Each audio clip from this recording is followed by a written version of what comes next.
आज के इस महाकुंभ में, ऐसा महाकुंभ जो हरियाणा ही नहीं देश की दिशा बदल देगा, ऐसा महाकुंभ आज यहां पर गोहाना में इकट्ठा हुआ है। हमारे स्टेज पर बहुत ही ऐसे मुख्यमंत्री, हर दिल अजीज, गरीबों के मसीहा, किसानों के सच्चे हमदर्द, नौजवानों के साथी, मुख्यमंत्री नायब सिंह सैनी जी,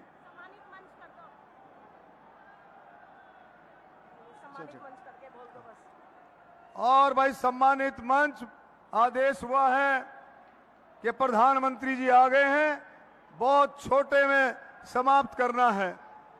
2019 में 36 बिरादरी ने, आप लोगों ने आशीर्वाद देकर के मुझे रोहतक से सांसद बनाया, और अब 2024 में माननीय प्रधानमंत्री मोदी जी, हमारे जेपी नड्डा जी, अमित शाह जी और भाई नायब सैनी जी, मनोहर लाल खट्टर जी ने फिर से विश्वास, ऐसा विश्वास देकर के दोबारा से लोकसभा रोहतक के लिए भेजा।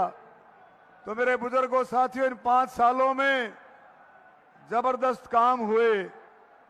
आपके आशीर्वाद से खूब अच्छे से केंद्र सरकार ने, मोदी जी ने खूब काम किए।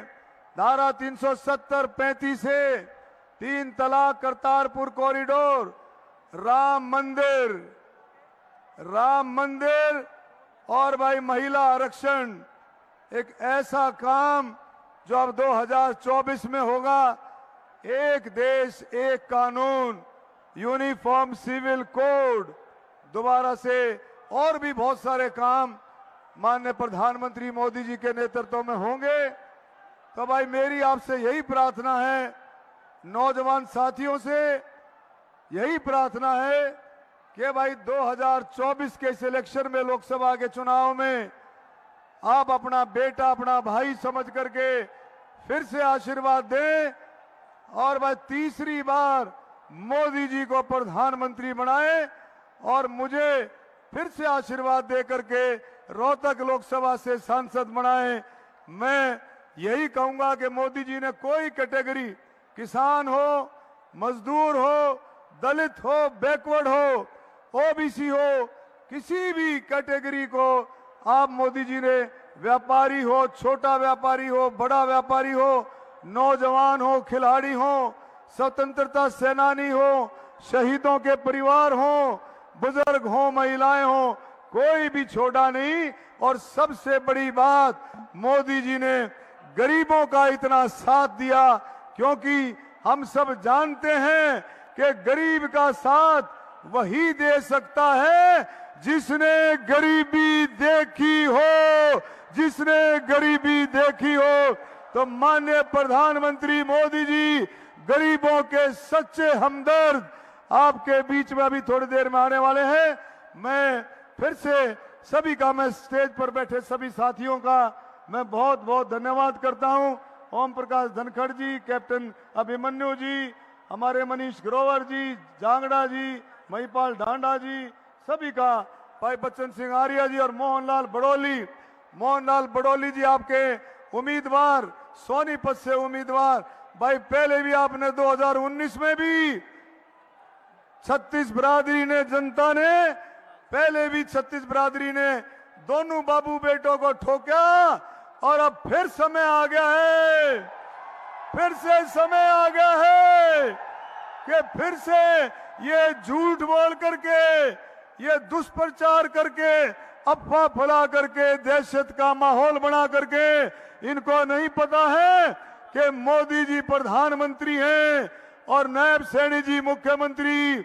इनको भाई एक एक बूथ पर सीसीटीवी कैमरे लगेंगे और भाई किसी भी तरह की गड़बड़ नहीं होने दी जाएगी। धन्यवाद। जय हिंद, भारत माता की जय। मेरे आदरणीय भाइयों और बहनों, कुछ ही क्षणों में हमारे प्रिय नेता हमारे बीच में आ रहे हैं। मैं मोहनलाल बड़ोली जी को, मेरे बड़े भाई को आमंत्रित करती हूं और अपने वोटों की अपील करें। भारत माता की।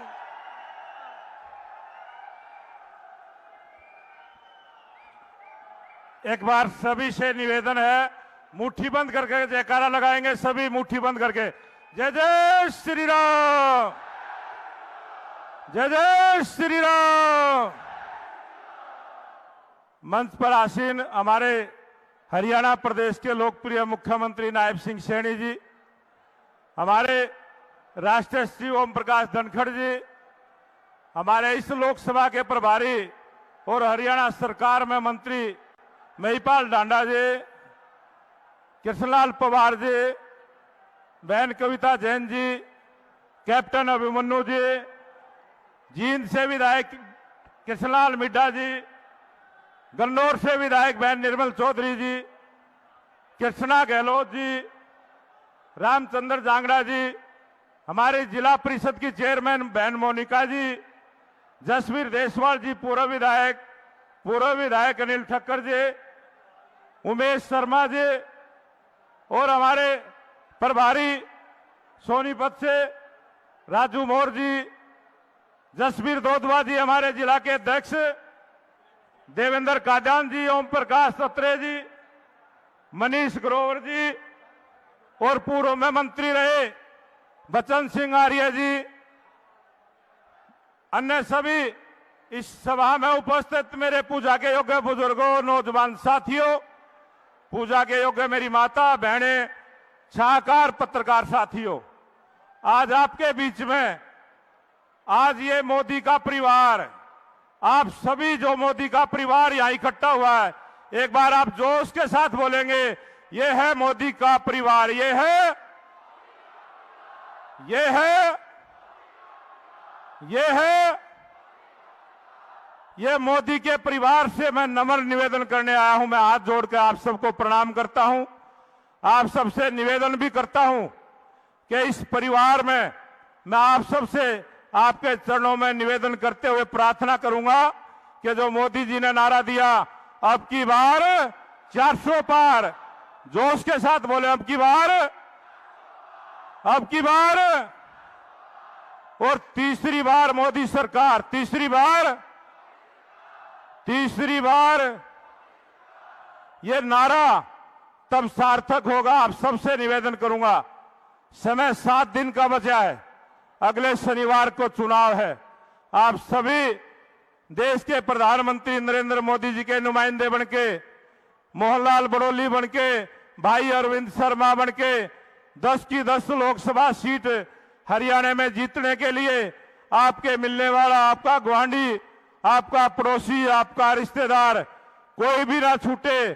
सबसे निवेदन करना है कि तीसरी बार मोदी सरकार बनाने के लिए देश के लोकप्रिय प्रधानमंत्री नरेंद्र मोदी जी को तीसरी बार देश के प्रधानमंत्री बनाने के लिए कमल के फूल के सामने का बटन दबाकर तीसरी बार देश के प्रधानमंत्री नरेंद्र मोदी जी को बनाने का काम करेंगे। ये निवेदन और प्रार्थना आप सबके बीच में करने को आया हूं। आज इतने बड़ी संख्या में आप सब उपस्थित भी हुए, आपने आशीर्वाद भी दिया है। वो जो मोदी जी ने एक राम राम आपके लिए भेजी है, वो राम राम भी मैं आपको दूंगा। जो भगवान श्री राम का मंदिर 500 वर्षों के संघर्ष के बाद जो सनातन धर्म का झंडा पूरे देश में, दुनिया में गाड़ने का काम देश के लोकप्रिय प्रधानमंत्री नरेंद्र मोदी जी ने किया। जिस प्रकार का सनातन धर्म का उत्साह और गौरव बढ़ाने का काम किया है, वो मोदी जी की राम राम प्रत्येक घर तक जाए, प्रत्येक वोटर तक जाए। ये निवेदन और प्रार्थना करता हूं, एक बार जोश के साथ बोलेंगे। मोदी जी ने जो राम राम आपके लिए भेजी है, वो राम राम स्वीकार करना। मोदी जी की, मोदी जी की, मोदी जी की बहुत बहुत धन्यवाद। जय हिंद, जय भारत। जोरदार गगनभेदी नारों के साथ विश्व के सबसे शक्तिशाली नेता नरेंद्र मोदी जी का मंच पर पहुंचने पर बहुत ही स्वागत और अभिनंदन है। मैं सभी से अपील करती हूं, दोनों हाथ उठाकर गगनभेदी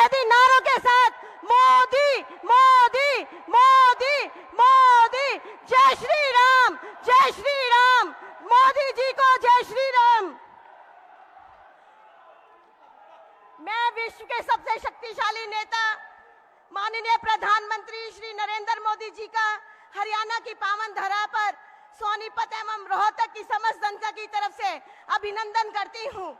सोनीपत जिला के युवा नेता जिला अध्यक्ष जसवीर दोदवा जी से अनुरोध करती हूँ कि बुके से प्रधानमंत्री जी का स्वागत करें। यशस्वी प्रधानमंत्री जी का जिला अध्यक्ष स्वागत करें।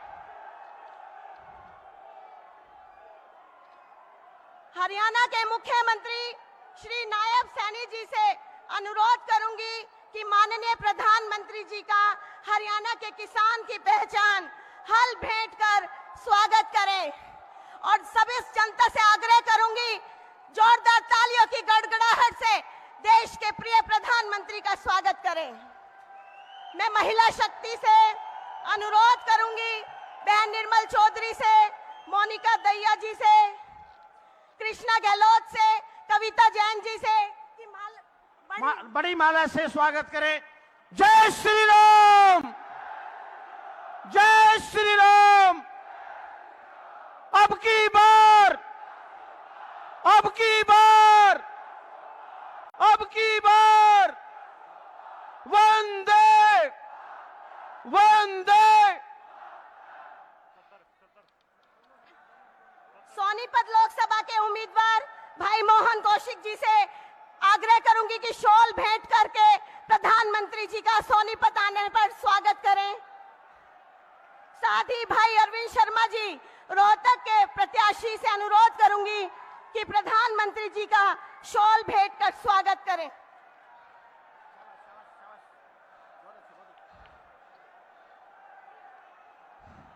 भारत माता की, अब की बार 400 पार, अब की बार, फिर एक बार, फिर एक बार।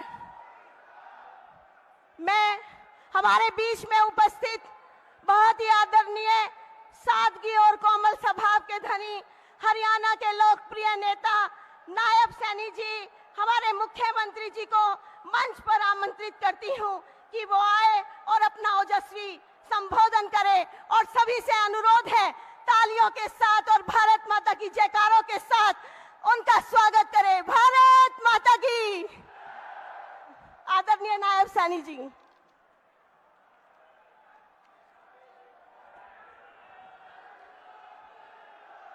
भारत माता के, भारत माता के। मंच पर विराजमान दुनिया के सबसे लोकप्रिय नेता, भारत के यशस्वी प्रधानमंत्री आदरणीय नरेंद्र मोदी जी, जोरदार तालियों से अपने प्रिय नेता का स्वागत करिए, जोरदार तालियों से।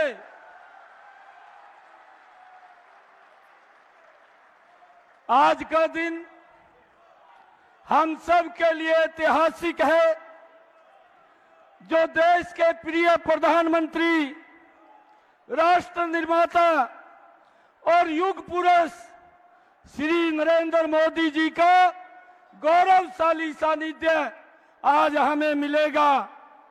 मोदी जी के दूरदर्शी फैसलों के चलते आज भारत का लोहा पूरी दुनिया मान रही है।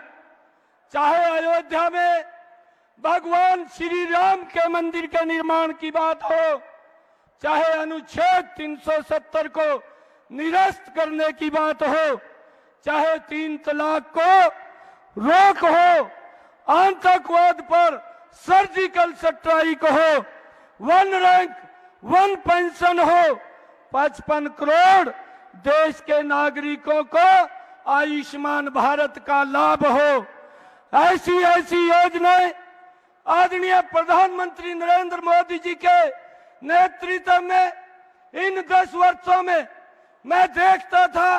इस क्षेत्र में हमारी माताएं बहनें 2-2 किलोमीटर से 2014 से पहले सर के ऊपर मटका रख करके पीने का पानी लेकर के आती थी, परंतु आदरणीय नरेंद्र मोदी जी की नीतियों के कारण आज हर घर के अंदर नल और स्वच्छ जल पहुंचा करके अपनी माताओं बहनों को आज पानी लाने की दूर से आवश्यकता नहीं है। ये कार्य ये हमारे यशस्वी प्रधानमंत्री जी ने इन 10 वर्षों के अंदर किया है। आदरणीय मोदी जी की ही अगुवाई में आज भारतीय जनता पार्टी देश की ही नहीं विश्व की सबसे बड़ी पार्टी भाइयों भारतीय जनता पार्टी बनी है। ये संभव हुआ है। मैं आदरणीय प्रधानमंत्री जी का आज इस पवित्र भूमि पर आज सोनीपत के इस गोहाना की ऐतिहासिक भूमि पर पधारने पर मैं बहुत बहुत स्वागत और धन्यवाद करता हूं। मुझे यह केवल भारतीय जनता पार्टी में संभव है कि एक छोटा परिवार का बालक और एक गरीब परिवार का बालक आज चाहे मनोहर लाल जी के रूप में है और चाहे मुझे इस प्रदेश के प्रमुख के रूप के में बिठाने का काम आदरणीय एक छोटे से कार्यकर्ता को आदरणीय नरेंद्र मोदी जी ने किया है। मुझे गर्व है कि साल 2014 में हरियाणा की बागडोर संभालने के साथ ही मनोहर लाल जी ने यह संकल्प लिया था कि हरियाणा को नंबर 1 राज्य बनाएंगे। 2014 से पहले हरियाणा में चारों तरफ भ्रष्टाचार का बोलबाला था। हरियाणा पूरे देश में पर्ची और खर्ची और नौकरियों की बोली के लिए बदनाम था। बिना पैसे और सिफारिश कोई नौकरी नहीं मिलती थी, इसलिए बच्चे बहुत पिछड़ रहे थे। मनोहर सरकार की पारदर्शी नीतियों के चलते और हरियाणा के गरीब युवाओं को मेरिट के आधार पर नौकरियां आज मिल रही है। आज गरीब व्यक्ति का आज युवाओं का भी एक बड़ा विश्वास आज इन 10 वर्षों में आपकी सरकार के प्रति बड़ा है। मुझे खुशी है हरियाणा सरकार द्वारा किए गए सुधारों के चलते आज सरकारी सेवाओं व योजनाओं का लाभ घर बैठे मिल रहा है। युवाओं को सरकारी नौकरी के लिए न तो सिफारिश ढूंढनी पड़ती है और न ही जमीनें बेचनी पड़ती है। आज पारदर्शी आधार के ऊपर घर बैठे ही लोगों को नौकरी मिल रही है। मैं धन्यवाद करूंगा। आज हम सबको आदरणीय प्रधानमंत्री जी का मार्गदर्शन प्राप्त होगा। आज इतनी भारी संख्या के अंदर आदरणीय प्रधानमंत्री जी को हम सब सुनने के लिए आए हैं। मैं आज पुनः गोहाना की इस ऐतिहासिक भूमि पर पधारने पर मैं आदरणीय प्रधानमंत्री जी का बहुत बहुत स्वागत और धन्यवाद करता हूं और एक विश्वास दिलाता हूं कि हरियाणा ने आज आपके नेतृत्व में जो पिछले 10 वर्षों में आपने गरीब के लिए काम किया है, आपने महिला के लिए काम किया है, आपने किसान के लिए काम किया है, आपने युवाओं के लिए काम किया है। आज जब मैं 10 वर्ष के बाद देखता हूं कि आज युवा के अंदर भी जोश है, आज किसान भी मजबूत हुआ है, आज महिला सशक्त हुई है, आज गरीब के चेहरे पर मुस्कान लाने का काम इन 10 वर्षों में आपकी सरकार ने किया है। आज जब चारों तरफ ये इतना बड़ा वातावरण आपकी सरकार के प्रति बना है तो आज हरियाणा प्रदेश के जन जन ने ये संकल्प लिया है, एक एक वोट कमल के फूल के ऊपर दे करके आदरणीय प्रधानमंत्री जी 10 के 10 कमल के फूल खिला करके तीसरी बार देश की बागडोर आपको सौंपने का काम ये हरियाणा के लोग करेंगे। आज हरियाणा के अंदर 11 कमल के फूल खिलेंगे, 10 लोकसभा और 1 विधानसभा का कमल का फूल खिला करके आपके पास भेजने का काम करेंगे। मेरा आप सब इतनी भारी संख्या में जो आए हैं, हम सब आज से ही आदरणीय प्रधानमंत्री जी के उस मंत्र को लेकर के एक एक घर के अंदर जा करके भाइयों कमल का फूल खिलाने का काम करेंगे। 10 की 10 लोकसभा की सीटें आपकी झोली में डाल करके हरियाणा प्रदेश के लोग अहम भूमिका आपको तीसरी बार प्रधानमंत्री बनाने में करेंगे। आप यहाँ पर पधारे हैं, मैं पुनः आपका यहाँ पधारने पर हरियाणा की तरफ से बहुत बहुत स्वागत और धन्यवाद करता हूँ। इन्हीं शब्दों के साथ जय हिंद, जय भारत, जय भारत माँ। जय श्री राम, जय श्री राम।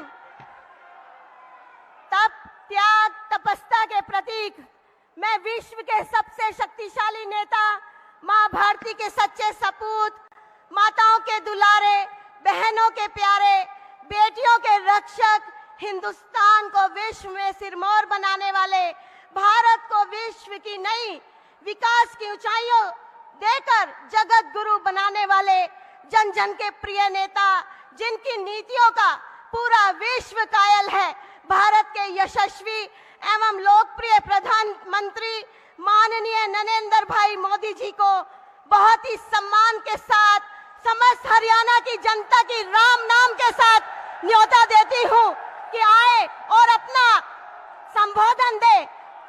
मिट्टी में मिला दो, जुदा हो नहीं सकता, इससे ज्यादा तो कोई किसी का हो नहीं सकता। एक बार फिर से मोदी की आवाज में आवाज मिला दो, फिर देखो हिंदुस्तान में क्या हो नहीं सकता। मोदी मोदी मोदी मोदी मोदी, जय श्री राम।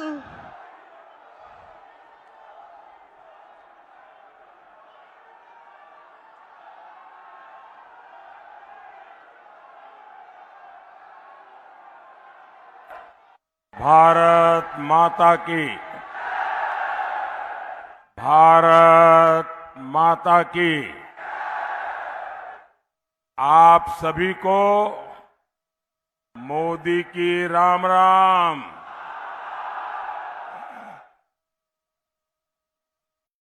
मैं सोनीपत की पवित्र भूमि को प्रणाम करता हूं।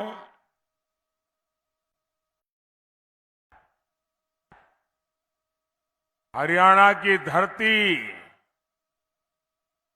युद्ध में भी गीता का ज्ञान सुनाती है। जब मुकाबला सत्य और असत्य के बीच में हो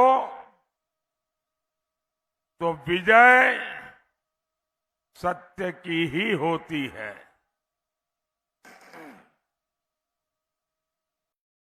साथियों, 24 के कुरुक्षेत्र में आज एक और देश का विकास है, दूसरी ओर वोट जिहाद है।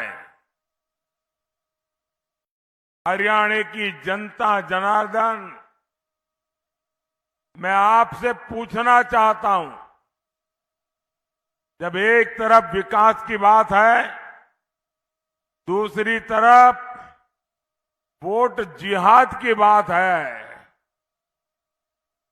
तो कौन जीतेगा?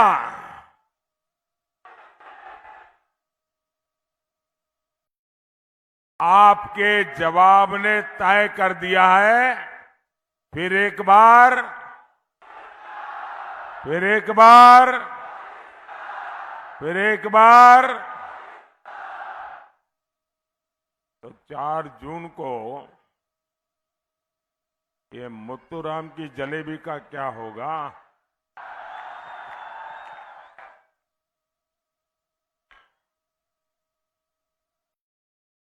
थारी की सारी खाली हो जाएगी।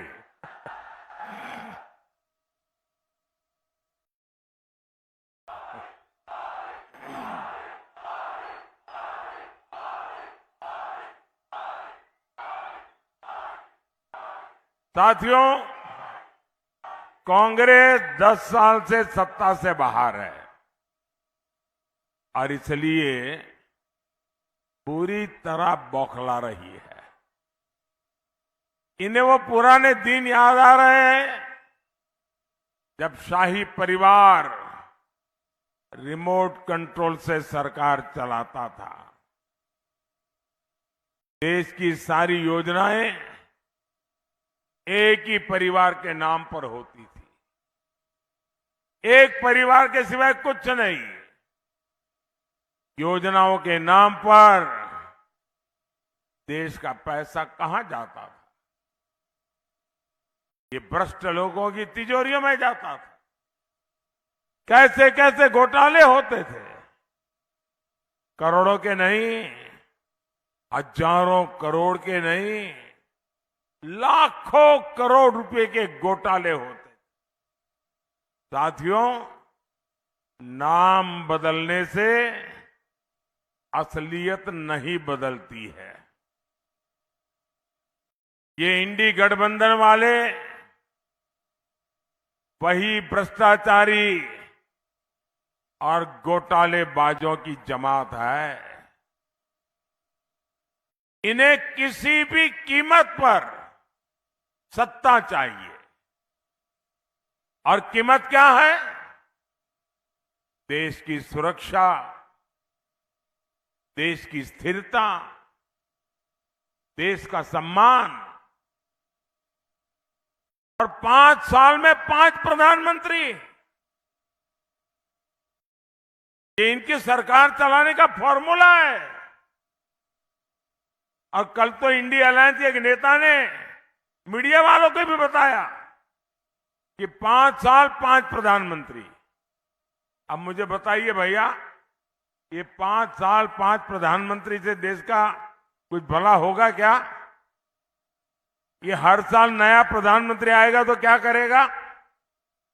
क्या करेगा? 5 साल में 5 प्रधानमंत्री क्या करेंगे? अरे इनसे जरा पूछिए, ये प्रधानमंत्री का पद क्या हमारे मुतराम की जलेबी है क्या?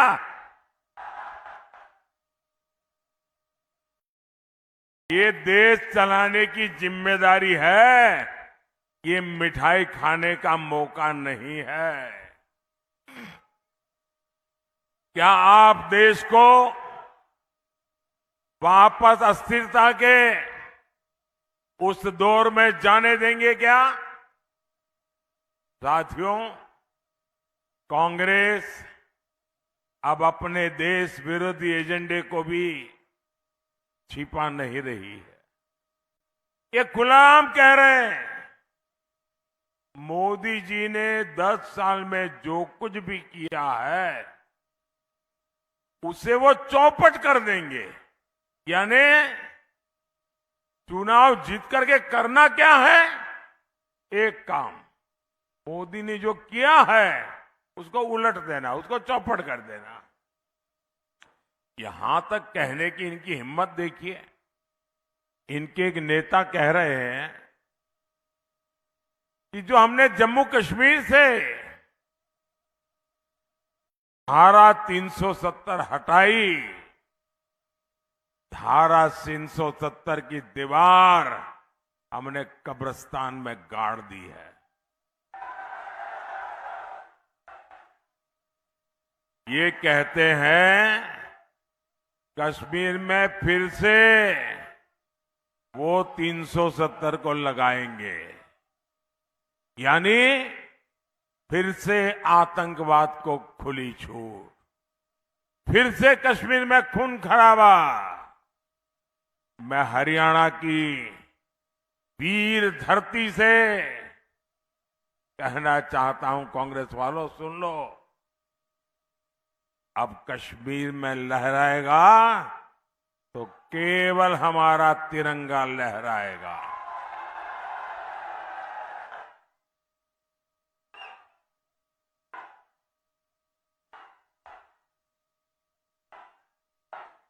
और कांग्रेस वाले लिख लो,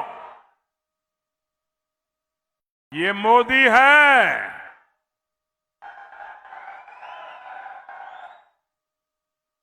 ये 370 को वापस लाने के सपने छोड़ दो। अगर कोशिश करोगे ना, लेने के देने पड़ जाएंगे।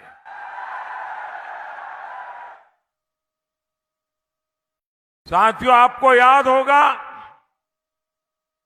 कांग्रेस के समय हर रोज सीमा पर, बॉर्डर पर फायरिंग होती थी। और मीडिया में हमेशा हेडलाइन चलती थी, सीज फायर तोड़ा, और गिनती होती थी, इतनी बार तोड़ा, इतनी बार तोड़ा। दुश्मन तो वही है, लेकिन हालात बदल गए कि नहीं बदल गए? बदले कि नहीं बदले? ये किसने किया? ये किसने किया? ये हालत किसने बदले? ये गोलियां किसने बंद कराई? ये मोदी ने नहीं, आपके एक वोट ने किया है। आपके एक वोट ने, ये आपके वोट की ताकत है कि दुश्मन की बम बंदूक को भी ताले लग जाते हैं। ये आपके वोट की ताकत है। मोदी ने बस इतना किया, सीमा पर हमारे जो जवान खड़े हैं ना, हमारे हरियाणा के जो छोरे खड़े हैं ना, मोदी ने उनको खुली छूट दे दी। मोदी ने कह दिया, अब गोलियां गिनने की जरूरत नहीं है। और आप देखते हैं, नतीजा आपके सामने है। लेकिन भाइयों बहनों,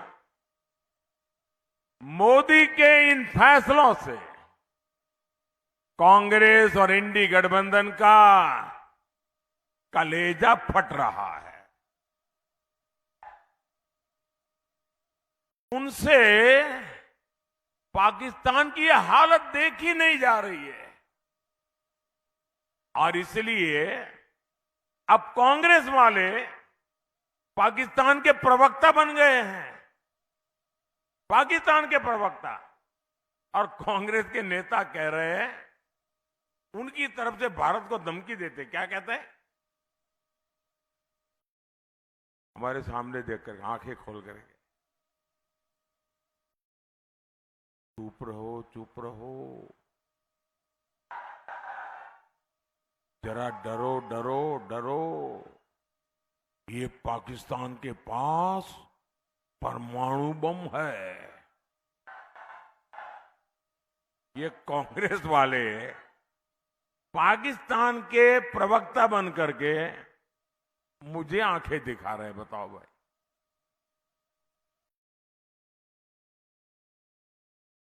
इसका मतलब अभी तक वो मोदी को पहचान नहीं पाए हैं।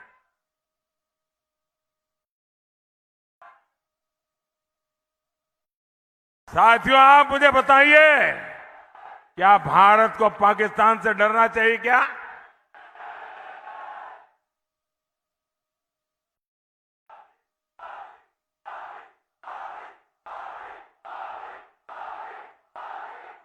ये मोदी का दौर है। हम घर में घुसकर मारते हैं।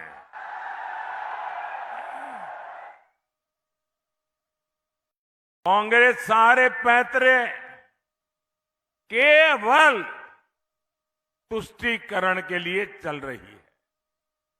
इन्होंने जो घोषणा पत्र बनाया है, वो पूरा का पूरा मुस्लिम लीग वाला घोषणा पत्र है।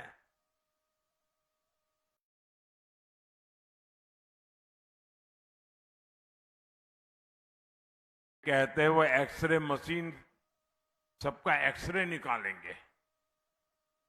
आपके पास जमीन कितनी है, गहने कितने हैं, जमीन जायदाद जांच करवाएंगे, मंगलसूत्र कहाँ है, ये और फिर वो सारी संपत्ति अगर आपकी जरूरत से ज्यादा है तो ये वोट जिहाद वाले हैं ना, उनको बांट देंगे।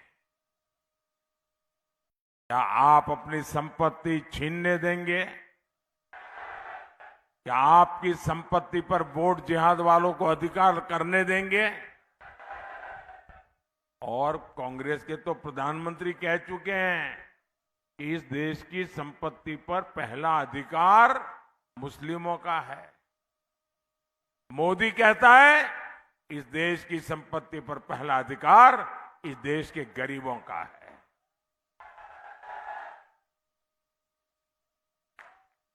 ये लोग आपकी आधी कमाई हड़पने की बात करते हैं। आप मुझे बताइए भाई, अपने यहां किसी भी राज्य में चले जाओ, हर मां बाप कैसी भी जिंदगी जीता हो, लेकिन उसके मन में एक इच्छा रहती है कि भाई कुछ बचत करूं और मरने के बाद बच्चों के लिए कुछ छोड़ करके जाऊं। ये हर मां बाप की इच्छा रहती है कि नहीं रहती? अपने संतानों को कुछ दे करके जाने का हर एक का मन में इच्छा रहती है ना। कोई मां बाप बच्चों के लिए कर्ज छोड़ करके नहीं जाना चाहता, कुछ न कुछ दे करके जाना चाहता है। अब ये कांग्रेस वाले लाए हैं कि आपके मरने के बाद आपकी जो संपत्ति है वो आपके संतानों को नहीं जाएगी, उसमें से आधी, उससे भी ज्यादा ये वो सरकार बनी तो ले लेंगे और बचा हुआ आपके बच्चों को मिलेगा। क्या आपको ये विरासत कर मंजूर है क्या? क्या इसे स्वीकार कर सकते हैं क्या? भाइयों बहनों, बाबा साहब आंबेडकर ने दलितों और पिछड़ों का आरक्षण उसको सुरक्षित किया। जब संविधान सभा में चर्चा चल रही थी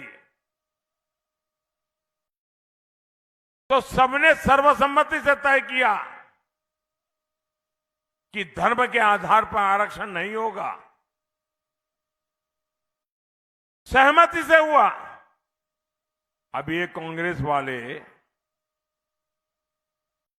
बाबा साहब आंबेडकर की पीठ में जुरा पोंक करके, संविधान के लीरे लीरे उड़ा करके ये एससी, एसटी, ओबीसी का जो आरक्षण है वो मुसलमानों को देना चाहते हैं। और ये काम उन्होंने कर्नाटका में शुरू कर दिया। कर्नाटका में क्या किया उन्होंने? उनकी सरकार बनने के बाद वहां जितने भी मुसलमान हैं, जितने भी मुसलमान, कितना धनी हो, अमीर हो, पैसे वाला हो, ऊंचा हो, कोई भी हो, सबको रातों रात उन्होंने ओबीसी घोषित कर दिया। एक कागज पे थप्पा मार के कह दिया सब ओबीसी है। तो परिणाम ये आया कि ओबीसी को जो आरक्षण मिला हुआ था उसमें से डाका डाल दिया, एक बहुत बड़ा हिस्सा लूट लिया, और जो ओरिजिनल ओबीसी हैं वो हाथ घिसते रह गए। अब यही मॉडल पूरे देश में लागू करना चाहते हैं। क्या आपको ये मंजूर है क्या? ये होने देंगे क्या? ऐसे लोगों को सरकार में आने देंगे क्या? क्या ऐसे इंडी गठबंधन वालों को हरियाणा में एक भी सीट मिलनी चाहिए क्या? साथियों, इंडी गठबंधन वालों को आपकी भावनाओं की कोई परवाह नहीं है। आप देखिए, अयोध्या में 500 साल के इंतजार के बाद प्रभु राम का मंदिर बनाने की प्रतीक्षा पूरी हुई।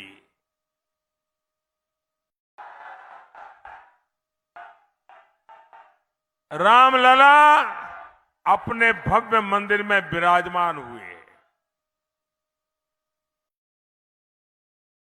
आप खुश हुए कि नहीं हुए? आपको खुशी हुई कि नहीं हुई? हर हिंदुस्तानी को खुशी हुई कि नहीं हुई? बोलिए जय श्री राम। अब देश आजाद हुआ, उसके दूसरे दिन ही राम मंदिर बनना चाहिए था कि नहीं बनना चाहिए था? इन्होंने लटकाए रखा, अदालतों में ले गए, अदालतों में भी अड़ंगे डाले। कांग्रेस ने अपने वोट जिहाद वालों को खुश करने के लिए जितनी रुकावटें कर सकते हैं की, उसके बावजूद भी ये राम मंदिर के जो ट्रस्टी हैं वो उदारता पूर्वक उनको निमंत्रण देने गए, उनको न्योता दिया कि प्राण प्रतिष्ठा के कार्यक्रम में आइए। इनकी प्रभु राम के प्रति इतनी नफरत, उन्होंने निमंत्रण को ठुकरा दिया। जिन्होंने रामलला का निमंत्रण ठुकरा दिया, क्या उन्हें आप कोई स्वीकार कर सकते हैं क्या? दूसरी तरफ दूसरा उदाहरण, इकबाल अंसारी नाम के व्यक्ति जो जीवन भर राम मंदिर के खिलाफ अदालत में केस लड़ते थे, उनके पिताजी भी लड़ते थे और बाबरी मस्जिद के लिए लड़ते थे, लेकिन जब अदालत का निर्णय आ गया तो उन्होंने कहा अब मेरी लड़ाई पूरी हो गई। और राम मंदिर वाले जब उनको निमंत्रण देने गए तो इकबाल अंसारी जीवन भर हिंदुओं के खिलाफ अदालत में लड़े थे, लेकिन जब राम मंदिर का निमंत्रण मिला तो खुद आकर के वहां बैठे और पूरे कार्यक्रम में हिस्सा लिया। अब एक तरफ है इकबाल अंसारी, दूसरी तरफ है कांग्रेस जो रामलला का निमंत्रण ठुकरा देती है। भाइयों, क्या ऐसी कांग्रेस को कोई स्वीकार करेगा क्या? हरियाणा स्वीकार करेगा क्या? साथियों, इंडी गठबंधन के नेता खुलेआम ऐसी बातें करते हैं। वो कहते हैं राम मंदिर तो बेकार है, और कांग्रेस के एक नेता जो अभी वहां से निकल करके बाहर निकले, उन्होंने कहा कि वहां तो जब अदालत का निर्णय आया तो चर्चा थी कि ये अदालत के निर्णय को कैसे उलट किया जाए और रामलला को वापस टेंट में कैसे भेजा जाए, उसकी योजना चल रही थी। मैं आपसे पूछना चाहता हूं कि आप कांग्रेस और इंडी वालों की जहरीली राजनीति को कामयाब होने देंगे क्या? इन्हें जवाब मिलेगा कि नहीं मिलेगा? साथियों, सरकार जब ईमानदार होती है तो उसका सबसे बड़ा लाभ हमारे नौजवानों को होता है। हमारे हरियाणा के युवाओं के पास पहले भी भरपूर क्षमता थी, लेकिन आज वही युवा खेलों में अपना झंडा गाड़ रहा है। मोदी ने 2014 में सरकार में आने के बाद खेलों का बजट 3 गुना बढ़ा दिया है, और मोदी कहता है खूब खेलो, खूब मेडल ले आओ। देश में एक से बढ़कर एक ट्रेनिंग सेंटर बनाने हो, अपने खिलाड़ियों को विदेश में ट्रेनिंग दिलवानी हो, मोदी सरकार खिलाड़ियों को सुविधा देने के लिए एक पैसे का मुंह नहीं देखती है। आज हजारों खिलाड़ियों को टॉप जैसी योजना का लाभ मिल रहा है। इसके तहत हर खिलाड़ी को भारत सरकार हर महीने 50,000 रुपए से ज्यादा दे रही है। ऐसे ही प्रयासों का नतीजा है ओलंपिक्स में भारत ने अब तक सबसे ज्यादा मेडल जीते हैं। एशियन खेलों में तिरंगे की धाक बढ़ी है। यूनिवर्सिटी गेम में हमने रिकॉर्ड बनाया है। साथियों, भारत अभी से 2036 ओलंपिक भारत में लाने के लिए योजना करके काम कर रहा है। आप देखिएगा कुछ ही साल में भारत में पहला ओलंपिक भी हम होता हुआ देखेंगे दोस्तों, और उसमें तिरंगे की धूम होगी। उसमें हम हरियाणा और सोनीपत के युवाओं को देश के लिए सोना लाते देखेंगे। साथियों, आप लोग मुझे जानते हैं, मैंने सालों तक हरियाणा की रोटी खाई है। यहाँ की माता और बहनों का मुझ पर कर्ज है। ये कर्ज मोदी अपनी मेहनत से लौटाएगा, और इसलिए हरियाणा का विकास ये मोदी का सपना नहीं, मोदी का संकल्प है। जो 60 साल में नहीं हुआ वो 10 साल में मोदी ने करके दिखाया है। आज अकेले हमारे हरियाणा से 12 एक्सप्रेसवे गुजर रहे हैं। 12 एक्सप्रेसवे, इनमें से 4 एक्सप्रेस वे सोनीपत के पास से गुजर रहे हैं। सोनीपत में रेल कोच नवीनीकरण कारखाना बनाए, खरखौदा में मारुति सुजुकी का कारखाना बनाने का प्लांट इस क्षेत्र में रोजगार के नए मौके बनाएगा। जिंद सोनीपत में पीने के पानी की समस्या थी, इसके लिए भाखड़ा से 400 करोड़ रुपए के प्रोजेक्ट मंजूर कर दिया गया है। साथियों, मोदी आपके स्वास्थ्य की भी उतनी चिंता करता है। मोदी ने आयुष्मान कार्ड बनवाकर मुफ्त इलाज की गारंटी भी दी है। मैं ये भी कहना चाहता हूं, 4 जून के बाद मोदी जब तीसरी बार सरकार बनाएगा,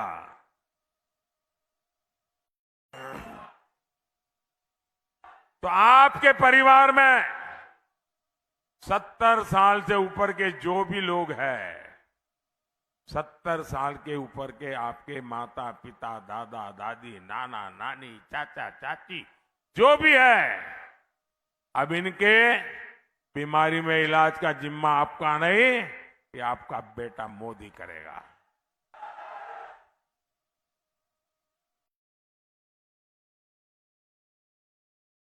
बुजुर्ग माताओं बहनों को इलाज की चिंता करने की जरूरत नहीं होगी।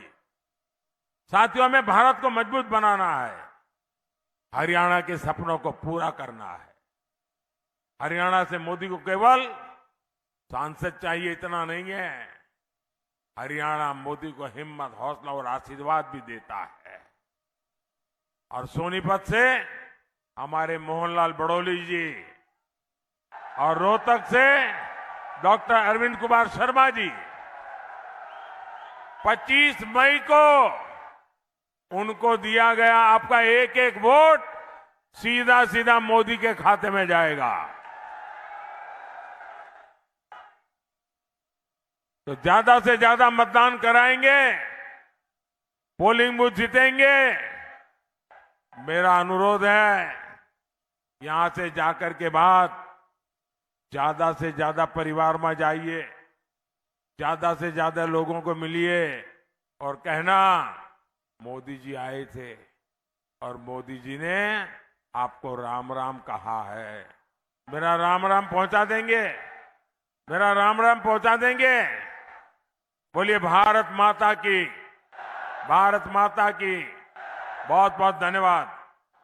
भारत माता की। मैं आदरणीय प्रधानमंत्री जी का बहुत बहुत धन्यवाद करती हूँ और समस्त जनता